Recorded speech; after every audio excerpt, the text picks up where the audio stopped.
Tugasnya orang tua itu merestui dan mendoakan. Bukan karena otomatis karena mantunya anaknya maka kemudian dapat kedudukan, bukan karena kerja keras, integritas, kepribadian dan prestasi. Sinyal buruk gitu ya untuk demokratisasi kita gitu, karena ini lagi-lagi melanggengkan sebenarnya praktik politik dinastik gitu ya, yang kita lihat di 2020 kemarin itu mulai menguat gitu ya, dan sekarang kemungkinan akan berulang lagi di 2024.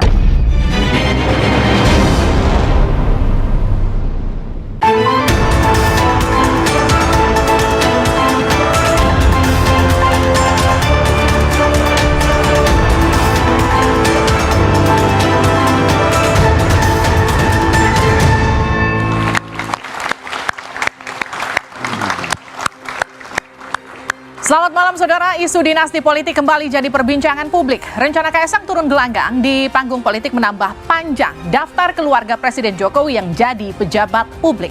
Putra bungsu Jokowi ini kabarnya akan ikut pilkada. Rencana ini menuai kritik dan juga polemik. Jokowi dituding tengah membangun dinasti politik. Pasalnya, putra sulung dan menantunya sudah lebih dulu jadi wali kota. Bobi di Medan, Gibran di Surakarta.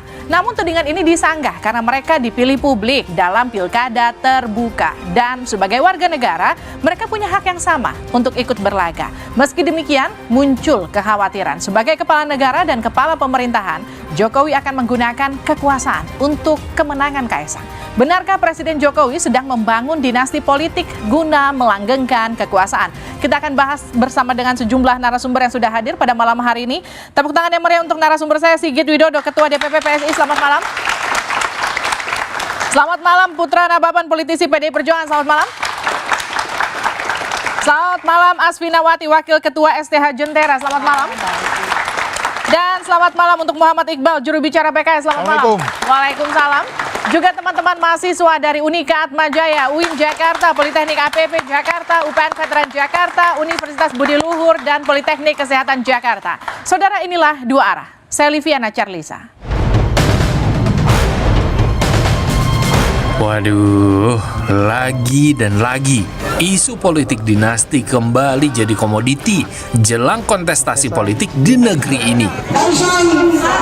Keinginan Kaisang Pangarep, putra bungsu Presiden Joko Widodo, masuk gelanggang politik jadi sorotan. Nah, tidak tanggung-tanggung, posisinya kepala daerah yang jadi incaran. Dengan restu Jokowi, Kaisang maju dengan percaya diri. Saya sudah mendapatkan izin dan restu dari keluarga saya. Insya Allah, dengan ini saya siap untuk hadir menjadi Depok pertama. Sebagai warga negara, niat Kaisang maju di kontestasi politik tentunya adalah hal yang biasa. Tapi tudingan politik dinasti pun tidak bisa dihindari. Apalagi putra sulung dan menantu Jokowi lebih dulu jadi wali kota.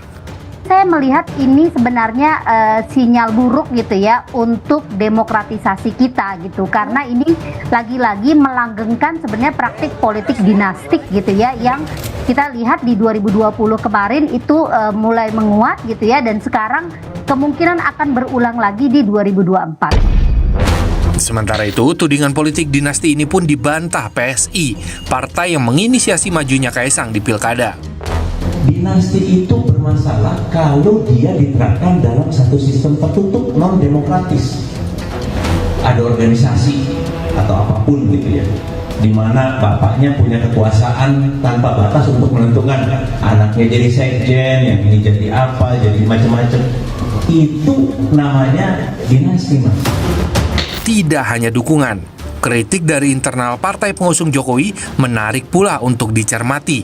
Salah satunya datang dari politisi senior PDI Perjuangan. Apapun ceritanya dengan majunya Gibran dan kemudian Bobi di Medan, itu kita mesti waspadai, jangan ada tendensi menjadi satu dinasti. Dan kemudian dianggap kalau anaknya presiden bisa langsung jadi begini, gitu loh. Begitu juga Gibran membawa nama Jokowi. Tentu mereka itu betul-betul mesti lebih hebat lagi, lebih berprestasi lagi, gitu loh. Bukan karena otomatis karena mantunya anaknya maka kemudian dapat kedudukan, bukan karena kerja keras, integritas, kepribadian dan prestasi. Lantas benarkah ada politik dinasti di Tra Jokowi? Dan bagaimana pula dampak politik dinasti dalam kehidupan demokrasi di negeri ini? Benarkah ada politik dinasti di Tra Jokowi? Kita akan langsung sapa ke Mas Sigit. Mas, kalau PSI dituding melanggengkan kekuasaan Jokowi lewat Kaesang, apa respon Anda? Sebetulnya kan kalau kita lihat kekuasaan itu didapatkan dari suara rakyat ya. Artinya kalau kita bicara Jokowi akan melanggengkan kekuasaan ya kan, kalau katakanlah Mas Kaesang gitu di Depok, kemudian masyarakat Depok nggak mau, kan nggak akan bisa juga. Artinya yang dilakukan PSI saat ini hanya memfasilitasi agar Mas Kaesang bisa menjadi salah satu calon wali kota Depok di Pilkada 2024. Kenapa mau milih Depok? Ini coba-coba. Sebetulnya enggak. Jadi ini kalau kita bicara kenapa kemudian PSI mencalonkan Mas Kaesang, ini sebetulnya merupakan aspirasi dari teman-teman di PSI Kota Depok sebetulnya. Jadi mereka menerima aspirasi dari masyarakat, kemudian mereka kayak dititipin nih, kalau bisa Mas Kaesang dong maju jadi jadi wali kota di Depok, karena Depok butuh perubahan setelah 20 tahun tidak berubah kira-kira. Oke, Depok butuh perubahan, Mas Iqbal, setelah 20 tahun nggak berubah, dan bisakah dirubah Kaesang? Respon Anda? Ya, saya kira itu adalah statement keputusasaan PSI terhadap Depok. Kenapa gitu? Karena dia nggak mampu mencalonkan kadernya sendiri. Sehingga dia mencari jalan gimana caranya instan bisa menang, kira-kira begitu. Karena saya sendiri juga tinggal di Depok, punya rumah di Depok, nyaman sekali, bagus, nggak ada masalah. Dan itu membuat kita semua berpikir ulang, apa indikatornya tidak ada perubahan itu. Oke. Bang Panda Nababan aja udah bilang, kayak Solo dan Medan nggak ada prestasi juga gitu loh. Jangan sampai nanti kita ini seolah-olah buruk muka cermin dibelah. Padahal kita nggak bisa nyari suara, kita nggak bisa mendapatkan hati masyarakat Depok. Tapi justru yang disalahkan adalah orang yang berkuasa. Oke, Mas Sigit, jadi ini cara instan kalau kata Mas Iqbal. Pertama saya harus membantah ya pernyataan Mas Iqbal gitu, karena Depok hari ini nggak baik-baik aja. Yang jelas kalau Mas Iqbal datang ke pasar-pasar itu isinya sampah, Mas Hari. Sama kayak di Medan, apa bedanya? Ya, artinya ada masalah. Sama kayak di Jakarta juga. Ada yang namanya pasar ya ada sampah. Gitu. Kemudian juga bahwa Depok 3 tahun berturut-turut menjadi kota yang paling termasuk kota yang paling intoleran di Indonesia. Itu kan versi siapa? Versi siapa dulu? Setara Institut, Mbak. Ya, Setara Institut kan bukan lembaga resmi, dia kan LSM. Masa LSM bisa menjadikan sebuah indikator sebuah kota itu bermasalah, kan aneh. Adalah intinya kalau tadi dinyatakan bahwa ini cara instannya PSI, sebetulnya enggak juga. Karena PSI selama ini memang selalu mendorong anak-anak muda untuk maju ke politik. Ya harusnya kenapa nggak giring aja sekalian ya kan? Atau Grace ya kan? Ini kenapa harus anak presiden? Oke, sekarang gini, pertanyaan gini, Mas Iqbal. Kalau ada tudingan gini, oh jangan-jangan PKS ini bersuara nyaring karena emang nggak pede bersaing sama anak presiden? Oh tidak, kita welcome sekali karena memang Depok ini adalah kota pendidikan.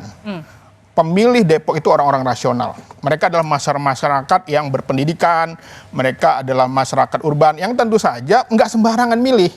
Kalau PKS itu tidak bisa mengelola Depok, sudah lama Depok itu kalah. Oke. Tapi justru Depok bisa bertahan 3 periode sampai 4 periode, itu karena masyarakat Depok bisa melihat mana partai yang bisa memainkan peranan dan berprestasi. Jadi bukan karena PKS merasa terganggu karena PSI ngurusin Kaesang ya? Oh tidak, silakan, kami sangat welcome sekali. Kader-kader di Depok itu sangat banyak. Kita kemarin Bapilunya Depok sudah mengeluarkan 3 nama. Oke. Ada Mas Imam Budi Hartono, anak supir angkot, alumni UI. Ada Mas Khalid, alumni UI. Ada Dr. Gamal Albin Said, dokter berprestasi. Itu calon-calon dari PKS ya? Iya. Oke. Gimana Mas Sigit? Saya agak tertarik nih dengan kemarin PKS mengeluarkan 3 nama. Karena sekitar sebulan yang lalu PKS itu bilang kalem aja, kami sedang konsentrasi di Pileg dan Pilpres. Tapi tiba-tiba setelah Kaesang nyalon, tiba-tiba dalam waktu kurang dari 1 bulan PKS sudah bisa mengeluarkan 3 nama dan akan jadi menurut Mas Sigit ini PKS gerah juga? Saya kok ngeliatnya PKS takut nih sama Kaesang. Oke. Justru itu menunjukkan bahwa PKS itu ready, siap. Mau hari ini, mau besok itu namanya udah. Ini PKS-nya ready, siap. Tapi saya tanya sama Mas Putra yang memang keluarganya Pak Jokowi memang di PDIP. Yang jadi pertanyaan saya, memang kalau misalnya Mas Kaesang dimajukan dari PSI bisa, Mas Putra? Kita bicara Depok ya. Kalau saya nggak salah, PSI tidak bisa mengusung di Depok. Belum bisa. Ya, PD Perjuangan itu telah memenuhi threshold gitu ya, artinya bisa mengusung. Tapi ini pilkada masih bulan November ya. November bukan yang ini. November 1 tahun 4 bulan lagi. Masih panjang Mbak, masih lama. Itu aja yang mau disampaikan. Jadi masih lama, perangnya lama jangan mulai banget. dari sekarang gitu ya kira-kira. Masih lama banget. Itu akan kita proses, ya. Seperti halnya Mas Gibran, Bang Bobi, mereka itu adalah kader. Mereka ikut sekolah partai. Saya ikut waktu itu menjadi salah satu mentornya untuk sekolah partai. Berarti Mas Putra nggak setuju kalau dibilang Kaisang itu produk instan? Orang saya ikut melihat langsung pendidikannya kok. Saya ikut di situ juga memberikan materinya. Dan kita ikut sekolah kader bersama-sama. Tidak ada yang instan semua prosesnya itu. Jadi nggak ada yang instan prosesnya. Kalaupun Kaisang akhirnya maju pun udah siap rata-rata gitu kira-kira. Mas Iqbal. Gimana Mas? Ya pertama apa prestasinya gitu lah. Itu aja dulu. Kalau kuliah di luar negeri banyak orang kuliah di luar negeri. Kalau bisnis usaha ya banyak juga orang. Tapi kalau saya takut begini. Dulu kan mengatakan waktu Bobi maju di Medan ini karena Medan bermasalah, dicalonkanlah menantu presiden. Ternyata nggak maju-maju juga, nggak berubah-ubah juga, nambah masalah baru. Tapi justru saya ingin mengatakan bahwa kalau kita ingin berdemokrasi, ya bukan hanya soal masyarakat yang memilih, tapi bagaimana etika. Masyarakat menilai Kaisang tinggalnya di Solo, ingin nyalon di Depok. Lalu mengatakan saya akan membenahi, ya itu tentu saja juga akan menyinggung perasaan masyarakat Depok. Emang kami kenapa sih? Emang kami bego-bego amat milih pemimpin gitu loh. Justru ini seharusnya ada baiknya juga dimulai dari proses. Misalnya nyalon legislatif dulu, nanti kalau menang. Tapi kata Mas Putra sudah ikut sekolah partai kok harusnya sudah siap? Ya harusnya memang dimulai dari tahapan-tahapan. Karena tadi kursi aja belum punya. Mbak Livi, sorry, yang ikut sekolah partai itu Gibran dan Mas Bobi. Dan bukan Kaisang. Mereka adalah kader. Tadi kan pertanyaannya kan itu. Jadi mereka sudah ikut sekolah kader dan mereka berproses. Gitu ya. Jadi gini, tidak harus menjadi seorang anggota DPR seperti Pak Jokowi. Pak Jokowi nggak pernah jadi anggota DPR, tapi Pak Jokowi adalah pengurus partai. Beliau jadi wali kota, beliau jadi gubernur. Tapi kalau Pak Ganjar kan jadi anggota DPR dulu, baru jadi gubernur, lalu calon presiden. Prosesnya itu macam-macam. Tapi dipastikan di PD Perjuangan prosesnya itu ada. Seperti saya setelah menjadi wartawan, saya sekolah kader dulu. Saya kerja dulu. Ya, kerja di mana-mana di partai, ada acara ini, acara itu dan lain sebagainya, baru kemudian mencalekkan diri. Dan hal itu dilakukan juga meskipun mereka adalah anak presiden atau mantu presiden. Nah, kemudian gini, meskipun mereka adalah anak presiden, tapi dengan munculnya Kaisang yang kemudian rencananya akan diusulkan oleh PSI begitu, ini membuat gerah PDIP nggak? Merasa dilompati nggak PDIP? Buat apa gerah? Artinya gini. Ini kan adalah hak dari Kaisang sendiri, aspirasi politik dia. Pertama, dalam rekrutmen politik, tentunya Kaisang ataupun Mas Gibran ataupun juga Bang Bobi melihat figur dari ayahnya. Seperti saya juga melihat figur ayah saya. Itu kan keinginan untuk tampil di politik, melayani masyarakat, itu kan muncul dari situ. Kan nggak salah. Kemudian berproses, dipilih oleh rakyat, itu udah paling benar. Derajat tertinggi dalam demokrasi itu adalah dipilih oleh rakyat, bukan ditunjuk. Jadi kalau political appointee sebagai menteri itu ditunjuk, ini dipilih langsung oleh rakyat. Itu yang membedakan. Rakyat sekarang juga enggak, maksud saya bukan tidak melek politik. Mereka punya media sosial, itu yang selama ini mengontrol dunia politik. Apakah itu Instagram, TikTok, dan lain sebagainya. Artinya gitu. Artinya Mas Putra mau bilang gini, semua orang berhak memilih dan juga dipilih. Apalagi misalnya meskipun dia berasal dari keluarga presiden. Mbak Aswin? Iya, saya mau keluar dari Depok ya, karena ini cuma satu contoh dan dia bisa berlaku di tempat lain. Dan bapaknya itu bisa siapa aja, bisa gantian juga nanti, gantian partai. Nah, pertama begini, kan semua orang nggak mungkin setara. Itu misalnya udah dijelaskan ada relasi kuasa tuh. Di dalam undang-undang TPKS, dan selain itu banyak cerita-cerita ya yang kesaksian langsung kita dengar di mana-mana, anggota partai berlama-lama untuk dicalonkan menjadi anggota legislatif aja sulit gitu, dia nggak pernah dipilih sama partainya. Jadi kita sulit untuk menghindar bahwa ada preferensi bahwa seorang anak pejabat, apalagi anak presiden, akan mendapatkan kemudahan-kemudahan tertentu.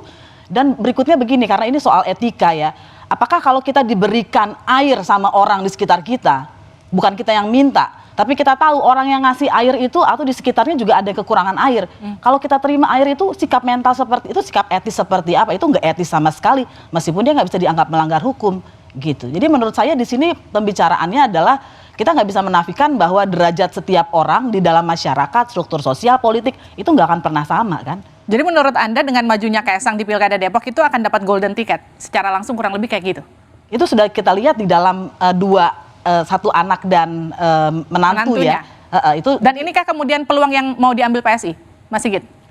Ya, pertama saya tadi mau sedikit mengkoreksi ya, bahwa sekarang kursi DPRD PSI di Kota Depok baru 1, iya, tapi kan pencalonan pilkada ini akan tergantung pada pemilu 2024.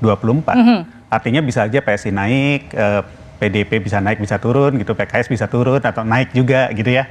Artinya kita belum tahu sebetulnya apakah bisa mengusung atau tidak, itu satu hal. Nah, yang kedua kalau kita lihat tadi yang misalnya dikhawatirkan terjadi politik dinasti gitu ya. Kan kembali lagi ini pemilu bebas, pilkada bebas. Oke, tapi kemudian jadi pertanyaan gini, kenapa Kaesang? Anda yakin Kaesang itu mampu memimpin Depok atau sekedar dia itu anaknya Pak Jokowi? Tapi nanti dijawabnya segera di luar.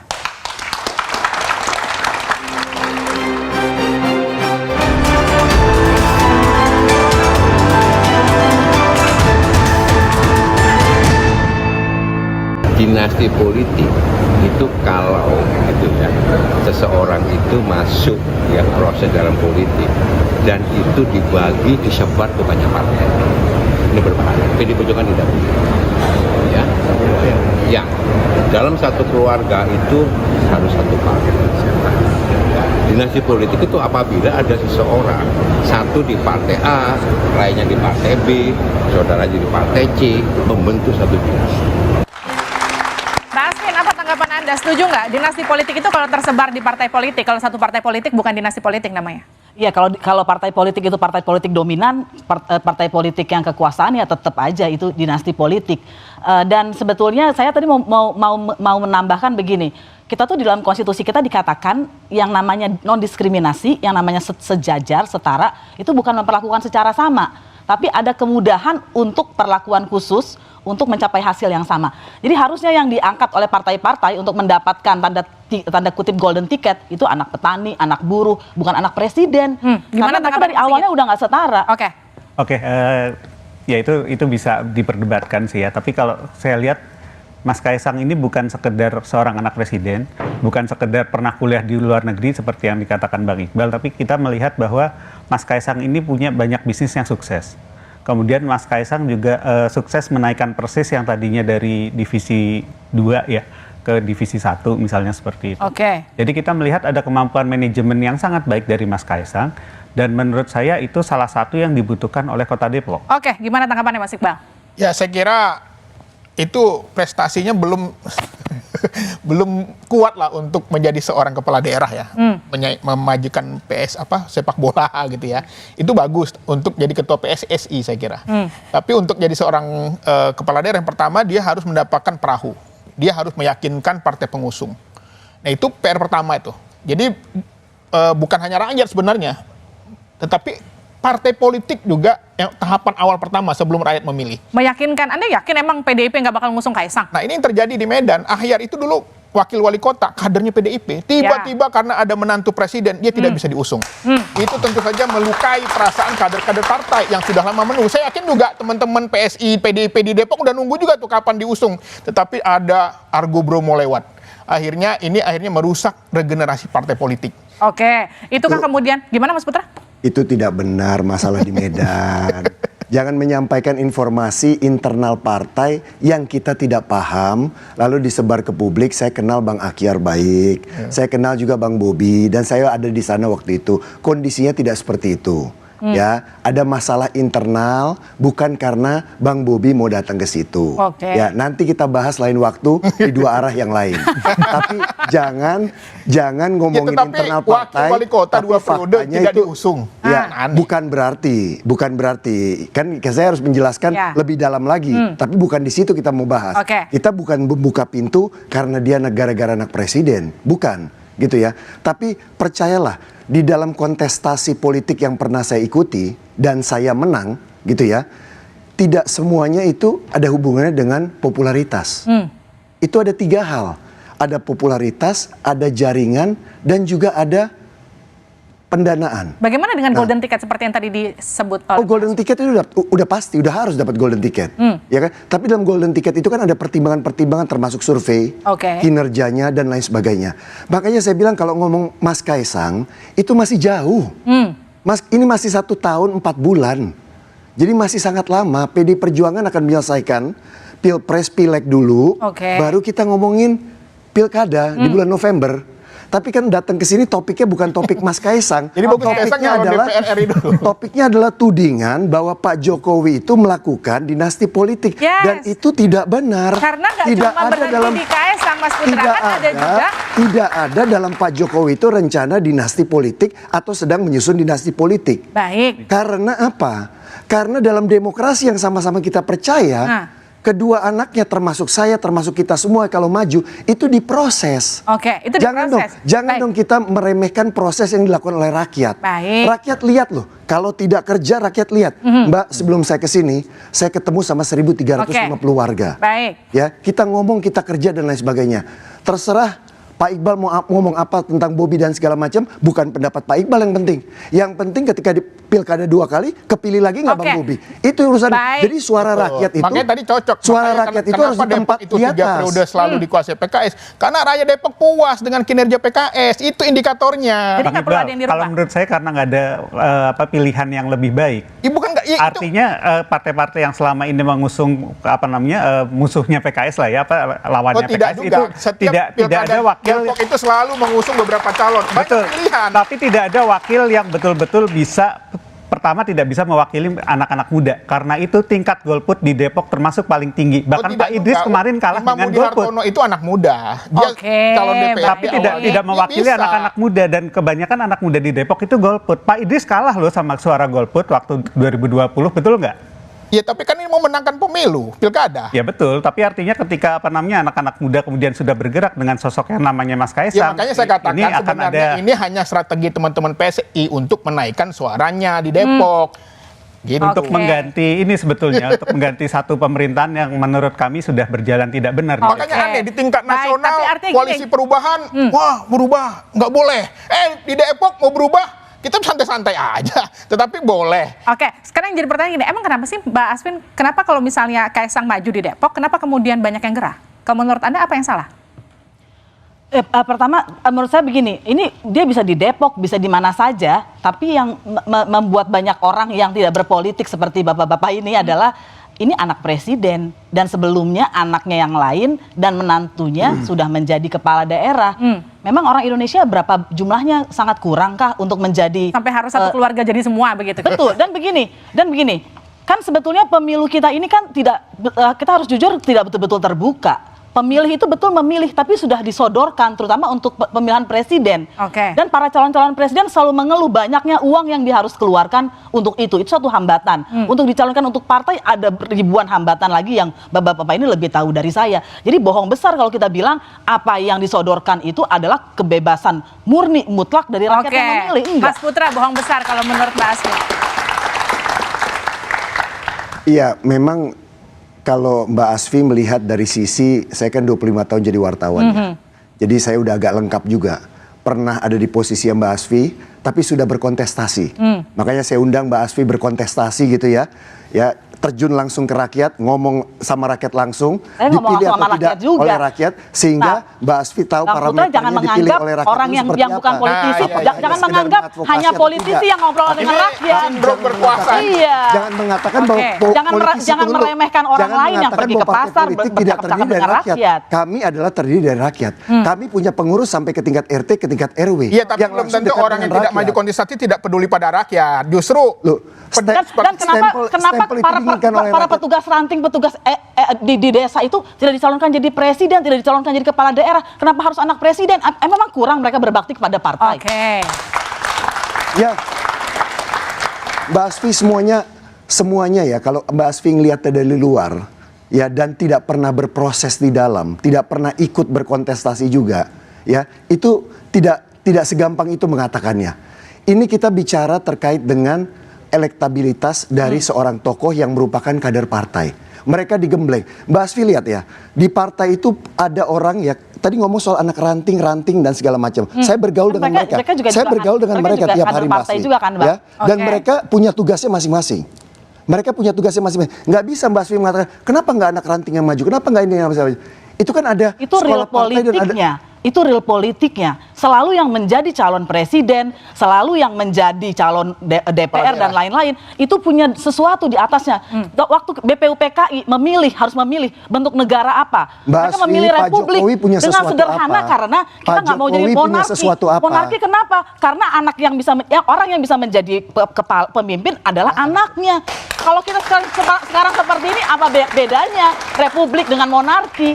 Mbak Asfi nggak lihat ya Pak Jokowi sesuatu apa? Pak Jokowi dari mana?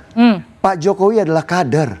Pak Jokowi punya sesuatu apa ketika itu Pak Jokowi bukan anaknya, gubernur, itu berbeda. Kita bicara anaknya, gubernur kemudian jadi capres. Pak Ganjar sesuatu dari mana? Saya mau tanya. Pak Ganjar itu, dengar dulu, Pak Ganjar itu dari bawah bersama membangun Badiklat PDI Perjuangan. Berarti orang dari bawah. Berarti orang dari bawah bisa di-grooming dong. Kalau ada dukungan partai, berarti itu membantah omongan Bang Putra sendiri. Bahwa orang dari ranting tidak pantas untuk dicalonkan karena elektabilitas. Tidak, saya tidak mengatakan begitu. Ya pada faktanya begitu. Saya tidak mengatakan begitu. Banyak anak ranting, anak cabang-cabang yang maju dan menang. Betul. Kalau ya, gitu di DKI Jakarta kita harus banyak mengangkat prosesnya. mereka. Partai-partai, saya kepingin mengangkat mereka. Bukan mengangkat anak presiden, anak wali kota, anak DPR. Jangan khawatir Mbak, kalau kita ngelihat ke 34 provinsi di mana banyak anak ranting kita, anak DPD yang maju itu banyak sekali kok. Baik, Mbak Aswin. Artinya gini, kalau misalnya memilih dan dipilih itu adalah hak semua warga negara, memang kenapa kalau anak presiden harus maju lagi? Nanti dijawabnya usai jeda di Dua Arah.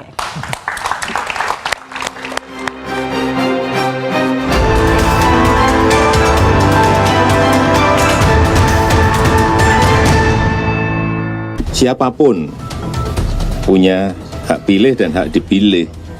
Ya kalau rakyat nggak memilih gimana? Ini kompetisi, bukan penunjukan. Beda, tolong dibedakan. Kompetisi itu bisa menang, bisa kalah. Terserah rakyat yang memiliki hak pilih.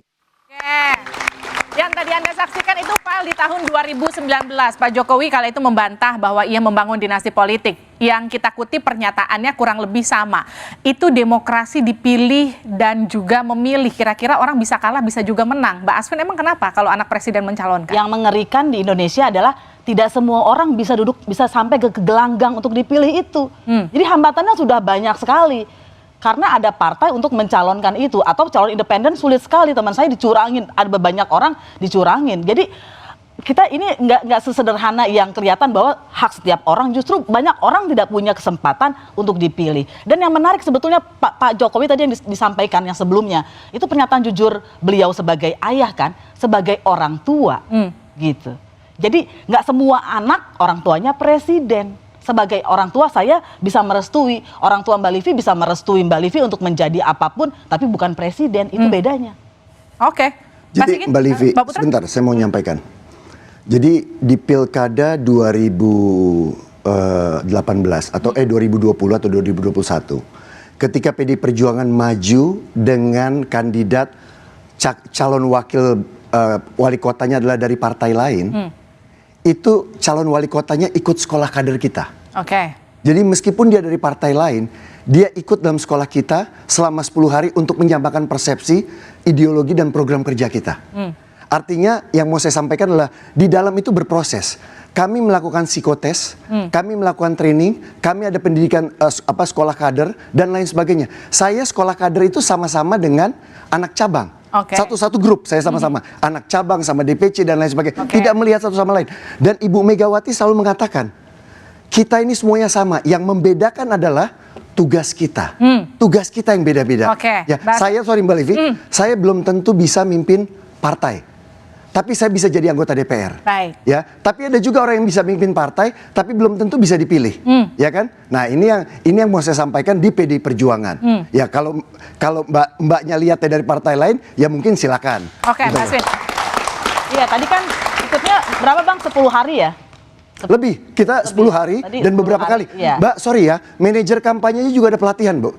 Ya, jadi Betul. pelatihan itu ada. Waktu Betul. itu ada dari ex tentara ikut pelatihan, dari kalangan kampus ikut pelatihan, dan semuanya ikut pelatihan. Lama sekali pelatihan dan bertahap semuanya. Oke. Dari penjelasan itu kita bisa lihat mungkin ada orang yang ini bukan ngomong PDIP saja ya.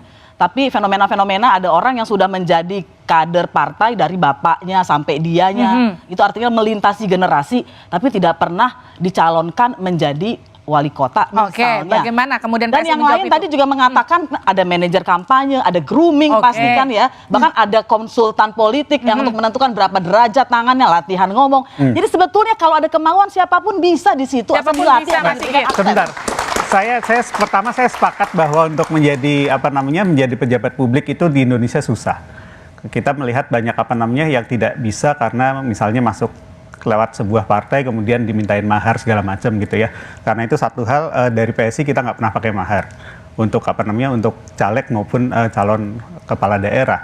Nah, sekali lagi mungkin kalau kita bicara politik dinasti kita kembalikan ke demokrasi lagi kan. Kalau tadi dikatakan misalnya ada kader-kader yang sudah bekerja bertahun-tahun, kemudian katakanlah ada seorang calon katakanlah Mas Kaisang gitu ya yang kemudian masuk dan dicalonkan jadi wali kota Depok.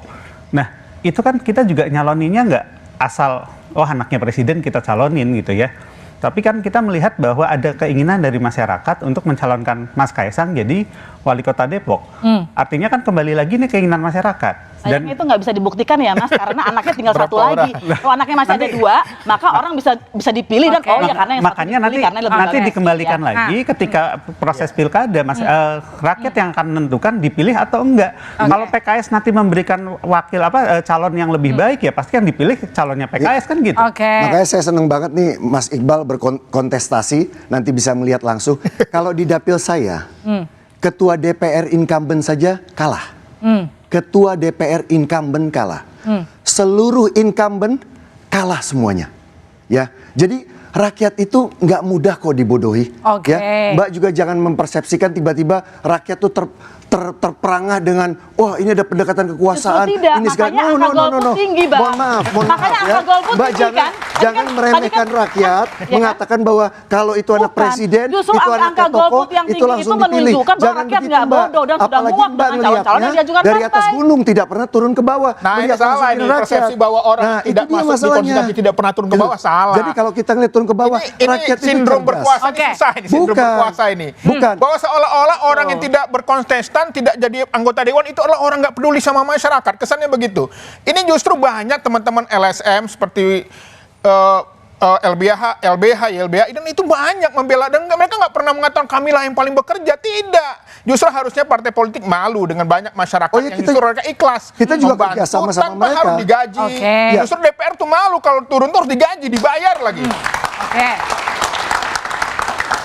Mohon izin Mas Iqbal ya. PDI Perjuangan turun ke bawah setiap hari, nggak ada yang gaji, nggak ada yang bayar. Yang anggota dewan kan digaji, dibayar. Loh, apa salahnya kalau digaji kita? Ya makanya negara nggak usah terlalu dibangga-banggain kali. Buat itu satu pekerjaan yang memang biasa, itu tugasnya. Loh, itu bukan saya, prestasi, itu tugasnya rakyat. Nggak ada yang mengatakan itu prestasi. Kita Anda mengatakan seolah-olah hanya orang yang berkontestan. Saya hanya mau mengatakan bahwa, Mas, percayalah bahwa itu diproses nanti dalam pemilihan. Diproses. Siapapun orangnya, mau anak presiden, atau anak tukang beca, atau anak mantan wartawan, seperti saya, itu diproses. Mau menang Panasonic 4 kali terkenal, kalau kalah ya kalah. Gimana ya, Mas rakyat udah melek, semuanya lewat nggak ada proses. urusan. Semuanya lewat proses pemilihan. Makanya bisa saya menang, bisa juga kalah. menduga bahwa PSI mengusung Kaisang ini hanyalah bagian dari istilahnya itu pansos saja. Gimmick pansos. Karena Kaisang ini kan pasti banyak pendukung Pak Jokowi. Jadi mudah-mudahan dengan mengusung Kaisang suara PSI naik gitu loh. Karena sedih juga partai seperti PSI yang mengisung isu tentang toleran, mengisu tentang kesetaraan. Tetapi justru melupakan kadernya sendiri. Gimana tuh Mas di Sigit? Kota Depok. Ya kalau saya lihat sih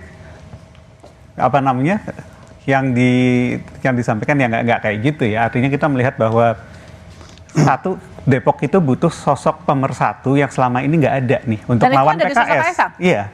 Jadi selama ini nggak ada sosok yang betul-betul dimajukan oleh kelompok-kelompok yang di luar PKS yang serius nih buat melawan PKS. Mas Kaisang ini adalah sosok yang dibutuhkan untuk bisa mempersatukan semua kelompok nasionalis di Kota Depok. Baik, gini, kita kan kita punya rekam jejak kasus yang politik dinasti Ratu Atut di Banten yang kemudian kita bisa bilang politik dinasti itu memang rentan korupsi. Bagaimana kemudian Anda melihat ini dan kemudian memajukan Kaesang untuk dianggap melanggengkan terahnya Jokowi? Kita lihat rekam jejaknya Pak Jokowi sendiri lah. Oke. Itu bersih, kemudian juga kita lihat dari awal Pak Jokowi itu bukan siapa-siapa. Tapi itu kan Pak Jokowi ini beda sama Kaesang. Nanti dijawabnya usai jeda di Dua Arah.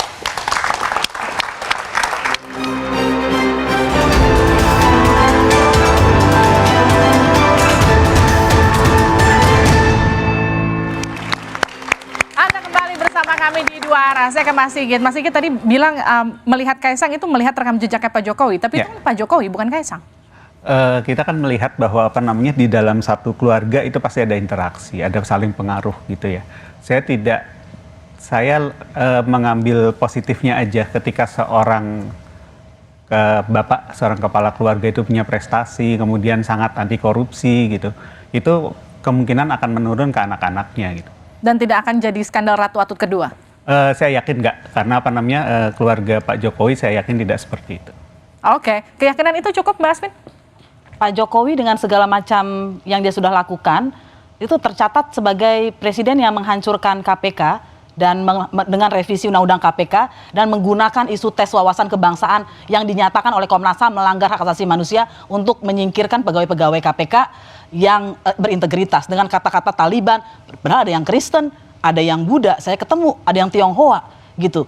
Nah, rekam jejak itu saya nggak tahu apakah Pak Jokowi sadar ketika menyetujui revisi Undang-Undang KPK, tapi mau nggak mau itu sudah tercatat dalam rekam jejaknya Pak Jokowi yang menghancurkan pemberantasan korupsi, dan sejak itu indeks korupsi kita, persepsi korupsi turun terus ya. Artinya kita sekarang justru berada tidak lagi menjadi percontohan negara-negara lain untuk pemberantasan korupsi, dan terima kasih untuk Pak Jokowi untuk itu. Oke, sekarang kalau kembali kita ke tema kita, bagaimana kemudian mencegah praktik politik dinasti ketika memang pada akhirnya Kaesang pasti akan maju nanti? Jadi sejak 2019 sebetulnya peranata di Indonesia sudah dilemahkan untuk pemberantasan korupsi gitu, sehingga siapapun yang naik akan beruntung. Dan saya tadi kan kita mengatakan demokrasi nggak ada yang salah. Mungkin, tapi jangan lupa demokrasi ada yang cuma demokrasi titik, ada kualitas demokrasi. Apakah kualitas demokrasi kita memburuk? Pasti, itu juga sudah banyak dicetuskan oleh berbagai ilmuwan gitu. Kita nggak bisa memungkiri indeks demokrasi kita terjun bebas. Mau kita tambah lagi dengan dinasti politik, tidak hanya Pak Jokowi ya, tapi yang lain-lain, karena dalam catatan riset-riset tidak hanya soal Pak Jokowi dan keluarganya. Oke, saya ke Mas Putra. Mas Putra, PDIP sendiri nggak cemas ya Pak Jokowi dan anak-anaknya semua turun gelanggang, menantu-menantunya juga ikutan? Saya tidak mau baper ya, bawa perasaan, kalau cemas kan baper ya. Saya sangat percaya rakyat itu ketika diukur oleh survei, lembaga manapun, kalau memang Pak Jokowi membangun dinasti dan rakyat itu pasti kecewa dan tidak suka dengan dinasti, kita punya pengalaman di zaman era Soeharto dan lain sebagainya, pasti approval ratingnya nggak sampai 80%. 81, 82, sorry. Ya, ini bukan bawa perasaan ini. Ini kita percaya sama surveyor, kita percaya sama pendapat rakyat, bahwa Pak Jokowi masih kerja, anak-anaknya juga bekerja, mereka tidak korupsi. Kalau tadi disampaikan Medan masih berantakan, itu artinya kerjanya makin keras lagi, nanti pilkada yang akan membuktikan. Dan Pak Jokowi merakyat dan masih kerja. Approval ratingnya tinggi, di atas 80%. Jadi ini nggak urusan saya cemas atau nggak cemas bahwa enggak. Rakyat sudah mengatakan bahwa Pak Jokowi itu disenangi dan kerjanya approve. Kalau ada yang kurang, yang disampaikan Mbak Afi tadi, nanti Pak Ganjar Pranowo yang akan melanjutkan untuk memperbaikinya. Mas Iqbal. Ya, saya kira kalau semua orang mengatakan nantilah buktinya kalau periode kedua, enggak juga begitu. Harusnya di tengah jalan. Seperti Bang Pandanaban sampaikan, ayahnya Bang Putra. Ya kan, ini anak ingusan lah, ini tidak jelas prestasinya. Itu seorang senior PDIP sendiri loh yang mengatakan. Ini harusnya framing buruk ini namanya. Harusnya ini. Mau mengadu saya dengan bapak saya ini. Kalau memang dari awal dia tidak menepati janji, udah dikasih kesempatan oleh rakyat, malah dia mengabaikan. Ini tentu saja tidak bagus. Menurut saya, kalau kami di PKS, orang kalau mau mengajukan calon itu pemilu rakyat, pemilu kader. Setiap kader ngusulin nama, nanti diproses ada 3 nama, lalu ada proses lagi, wawancara, proses lagi. Ini sehingga calon yang dipilih itu benar-benar dia representasi partai. Apa yang dia sampaikan, apa yang dia kerjakan adalah kerja bagian dari ideologi partai. Tetapi kalau orang ujuk-ujuk, nah ini dia, calon ujuk-ujuk, apalagi tidak punya pengalaman di pemerintahan, ini tentu saja menjadi salah satu yang sangat memprihatinkan. Karena sebesar kota Depok, di situ ada kampus UI, ya sebuah kampus yang paling hebat di Indonesia.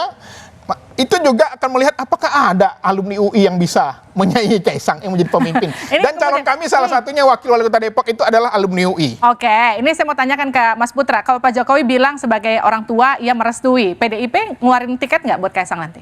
Yang pertama saya mau klarifikasi dulu ya, karena dia tadi menyampaikan soal ayah saya gitu ya. Di sini yang disampaikan, kalau Mas Iqbal dengar baik-baik, adalah menyampaikan kepada kedua kader PD Perjuangan untuk terus tekun bekerja karena ada beban nama Pak Jokowi. Jadi jangan lengah dalam bekerja. Itu yang saya tangkap, yang saya dengar berkali-kali. Jadi bukan mau mengatakan bahwa mereka tidak qualified. Ntar dulu, mungkin itu PKS yang mau melihat kayak gitu. Tapi kalau saya melihatnya beda. Baik. Ya. Nah yang kedua tadi pertanyaannya? Pertanyaannya, ketika Pak Jokowi sudah bilang sebagai orang tua saya akan merestui, apakah itu juga tiketnya akan keluar dari PDI Perjuangan? Itu kan adalah pendapatnya yang disampaikan di dalam keluarga Pak Jokowi. Seperti PDI Perjuangan telah lakukan di Capres, ya, tidak buru-buru mencalonkan ataupun mengumumkan nama presiden. Mbak, ini pilkada masih November 2024. Jangan kecepatan. Kita fokus di pileg dan di pilpres. Tapi kan dari mau dulu, hat-trick, Mbak. Baik, tapi dari dulu kan PDI Perjuangan ketika bilang jangan kecepatan, ujuk-ujuk dia lagi yang kemudian ketika dulu Pak Ganjar jangan dideklarasikan, Pak Ganjar yang kemudian muncul. Sekarang Pak Kaisang jangan kecepatan, jangan-jangan nanti Kaisang juga yang memang akan dimajukan PDI Perjuangan. Kan ada waktu, Mbak. Waktu itu nanti akan memproses, percayalah. Ya. Pak Ganjar seperti itu lewat. Ingat waktu itu ada proses penolakan terhadap U20 Israel, itu kan berproses. Nanti pada waktu ke depan, 1,5 tahun ke depan akan ada proses lagi. Jadi sekarang PDIP lagi ngelihat elektabilitasnya Kaisang dulu ya, dilihat dulu kira-kira di Depok. Bukan hanya elektabilitas, tapi berproses sebagai seorang kader, seorang pemimpin, calon pemimpin dan lain sebagainya. Baik, tepuk tangan untuk semua narasumber saya pada malam hari ini. Saudara, setiap warga negara memang memiliki hak yang sama untuk memilih dan juga dipilih. Demokrasi juga menyediakan ruang kontestasi secara terbuka bagi siapapun yang akan berlaga. Siapapun bisa ikut pilkada, apapun latar belakang dan juga jabatan orang tuanya, selama tidak ada penyalahgunaan wewenang dan juga kekuasaan. Namun idealnya kekuasaan itu tersebar dan merata, tidak bertumpu hanya pada satu keluarga. Karena seperti ada gium lama, kekuasaan itu cenderung korup dan kekuasaan yang absolut cenderung korup secara absolut. Saya Liviana Charlisa, sukseskan pemilu 2024 dan pastikan tetap di Kompas TV independen terpercaya untuk mengikuti perkembangannya. Sampai jumpa minggu depan.